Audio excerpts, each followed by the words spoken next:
नमस्कार दोस्तों, आज हम बात करने जा रहे हैं बांग्लादेश क्रिकेट बोर्ड की जिद और आईसीसी के साथ चल रहे विवाद पर। बांग्लादेश क्रिकेट बोर्ड, जिसे बीसीबी के नाम से जाना जाता है, अपने अड़ियल स्वभाव से बाज नहीं आ रहा है। उन्होंने आईसीसी की तरफ से दिए गए अल्टीमेटम पर अब आईसीसी को ही भला बुरा कहना शुरू कर दिया है। बीसीबी के खेल सलाहकार आसिफ नजरुल ने आईसीसी को चेतावनी दी है कि वो बोर्ड के दबाव में नहीं आएंगे। ये विवाद कोई नई बात नहीं है।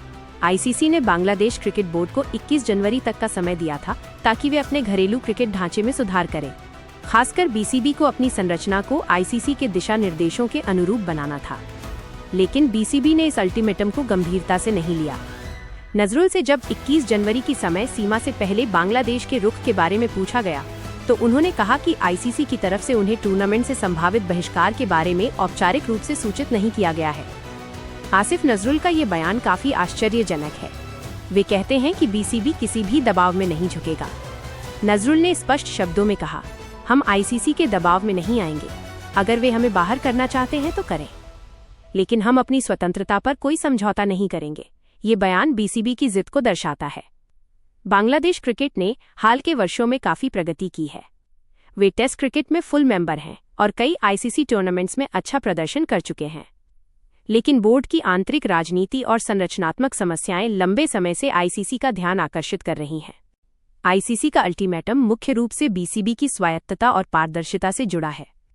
आईसीसी चाहता है कि सभी सदस्य बोर्ड्स अपनी गतिविधियों में पूर्ण पारदर्शिता बरतें और राजनीतिक हस्तक्षेप से दूर रहें।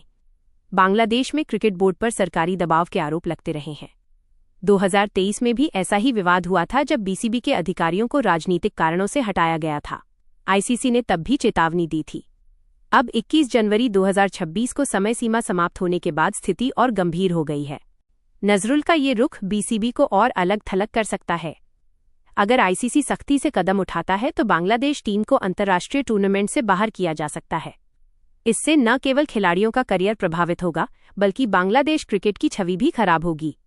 शकीब अल हसन जैसे सितारे, जो पहले ही राजनीतिक विवादों में फंसे हैं, इससे और परेशान होंगे। बांग्लादेश क्रिकेट फैंस भी निराश हैं। वे चाहते हैं कि उनका बोर्ड समझदारी दिखाए और आईसीसी के साथ सुलह कर ले, लेकिन बीसीबी का अड़ियल रवैया जारी है। नजरुल ने कहा कि वे औपचारिक नोटिस का इंतजार कर रहे हैं। अगर आईसीसी ने अभी तक कोई लिखित चेतावनी नहीं दी तो बीसीबी इसे कमजोरी के रूप में देख रहा है। ये एक खतरनाक खेल है। क्रिकेट की दुनिया में ऐसे उदाहरण कम नहीं हैं जहां बोर्ड्स की जिद ने पूरे देश के क्रिकेट को नुकसान पहुंचाया। जिम्बाब्वे और वेस्टइंडीज के कुछ मामलों में ऐसा हुआ। बांग्लादेश को इनसे सबक लेना चाहिए। अब सवाल ये है कि आगे क्या होगा। आईसीसी अगले बोर्ड मीटिंग में इस मुद्दे पर चर्चा करेगा। अगर बीसीबी नहीं माना तो सस्पेंशन का फैसला हो सकता है। इससे एशियाई क्रिकेट भी प्रभावित होगा। भारत और पाकिस्तान जैसे बड़े देशों को भी इसका असर पड़ेगा। बांग्लादेश प्रीमियर लीग जैसी घरेलू प्रतियोगिताएं भी खतरे में पड़ सकती हैं। दोस्तों, क्रिकेट एक खेल है जो देशों को जोड़ता है। बोर्ड्स को अपनी जिद छोड़कर सहयोग करना चाहिए। आसिफ नजरुल की चेतावनी से लगता है कि विवाद लंबा चलेगा, लेकिन उम्मीद है कि दोनों पक्ष बातचीत से समाधान निकालेंगे। बांग्लादेश क्रिकेट के भविष्य के लिए ये जरूरी है। ये था आज का अपडेट। धन्यवाद। मेरे विचार, आपने इस गंभीर स्थिति का बहुत ही स्पष्ट चित्रण किया है। 21 जनवरी 2026 की डेडलाइन का निकल जाना और आसिफ नजरुल का सख्त रुख ये संकेत दे रहा है कि बांग्लादेश क्रिकेट पर संकट के बादल गहरे हैं। स्वायत्तता, ऑटोनॉमी और राजनीतिक हस्तक्षेप के बीच का यह संघर्ष अक्सर खेल की बर्बादी का कारण बनता है। क्या आप चाहते हैं कि मैं इस विषय पर आईसीसी के निलंबन